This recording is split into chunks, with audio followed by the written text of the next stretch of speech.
everybody, some of you liked my previous video on whether you should alter your corset to make it fit you better or just cut your losses. So I decided to make a part 2 on this where we talk about mending and repair. So let's go into what you should do if your corset gets damaged.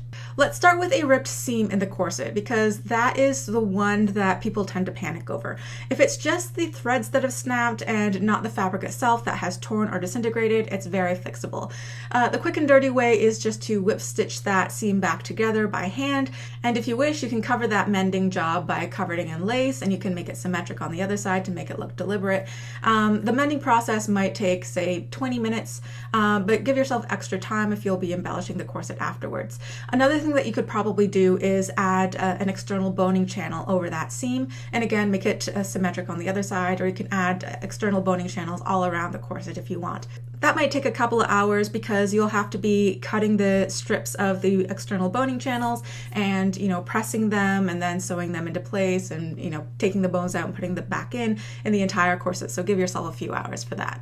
Now if you want to mend the seam in a way that makes it look like the damage never happened in the first place, in a multiple layer corset, this is definitely more difficult because you'll have to remove the binding, pretty much take apart the corset in that area and put it back together. And whenever you're picking apart seams or removing seams, there is a chance that the corset fabric can get damaged and not go back together the way exactly it was before, especially if you are dealing with a non-self-healing material like leather or vinyl. So if you have a bad tear in a corset, sometimes it is just easier to make a new, like, one half of that corset as opposed to completely taking apart that damaged half of the corset and putting it back together again.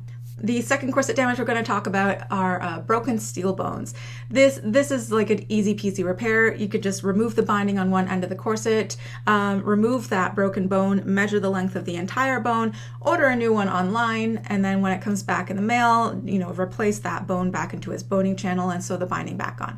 That will take you just an hour tops, plus give yourself a few days or a couple of weeks waiting for that bone to arrive in the mail. Sometimes a steel bone doesn't completely break, but it becomes really warped or bendy, and sometimes you just don't like the bones that came in the corset because they're too flexible for you, or maybe not flexible enough. Well, in my previous video, I did talk about how you can curve the steel bones in the back of a corset if they're not flexible enough for you, but if you would actually rather just completely replace those bones, you can absolutely replace them with stiffer ones or more flexible ones depending on your preference.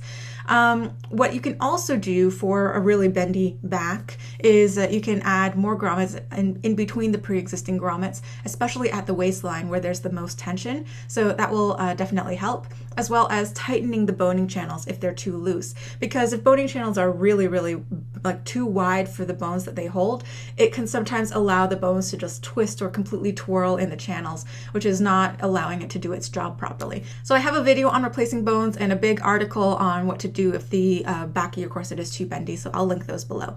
Now it's a little bit more complicated if you have a broken busk, and the most common busk damage is probably a knob or the pin popping off.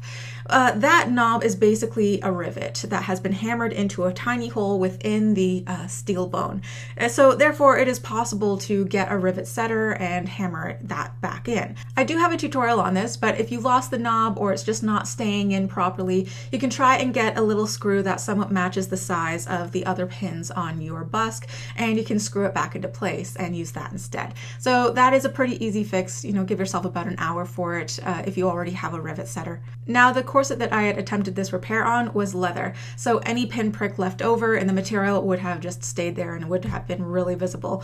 If this were a woven fabric though, I could technically replace the busk. So what I would do for that situation is I would remove the binding and the anchoring seam, I would take out the broken busk, and I would replace it with a new busk.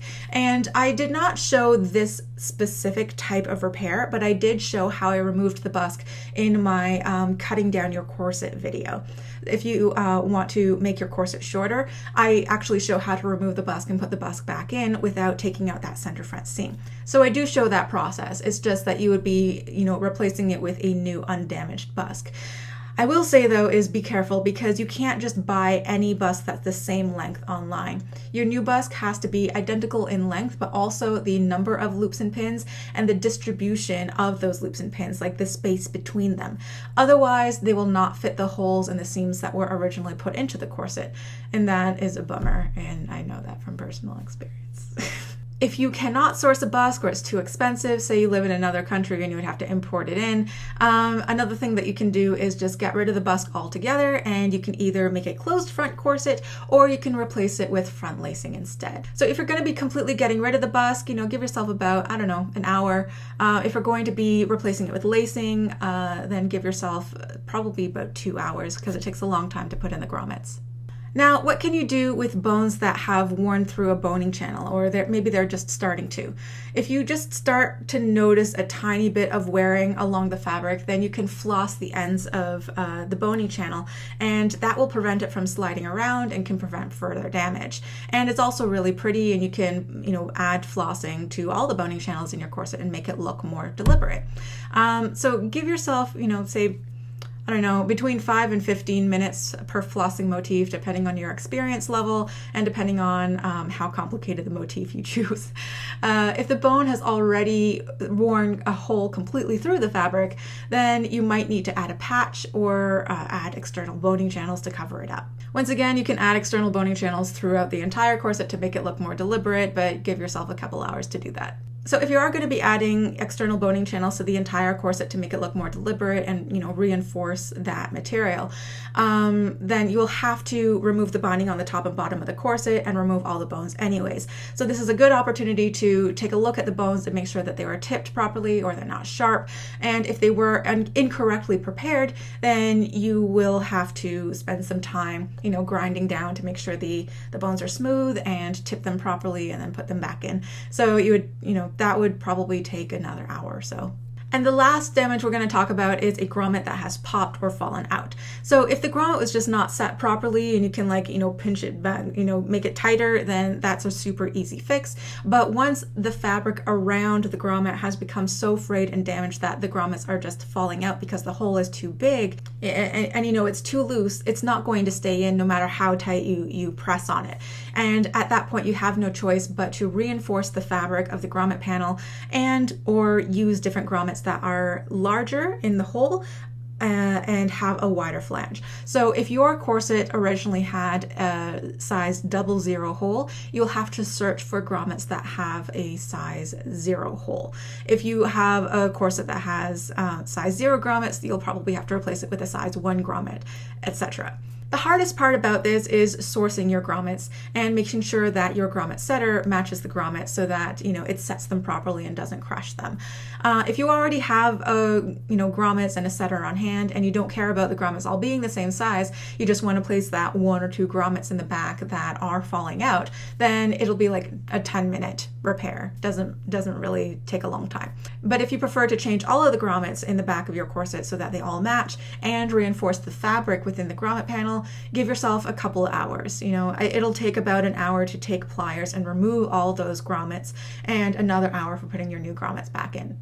Okay, so I think I've covered most or all of the most common snafus that can happen regarding damaging your corset and what you can do to fix it. If I have missed any, then leave a comment down below. If you have any questions or need clarification on any of these, leave a comment down below and I'd be happy to get back to you. I have linked appropriate videos and articles in the description below this video, and you can see my playlist on corset modifications and alterations and repairs. In the near future, I'll be attempting probably the most complicated repair I've ever tried. It's probably the most extensively damaged corset I have ever seen. I don't know if you can see that because it's a very stark white, but it's a huge rip in the fabric itself, of the fashion fabric. This is my friend's sample corset. It's probably about 20 years old, so wish me luck on that. I will let you know how I get on. Thank you so much for watching, and I will see you all in the next video. Bye.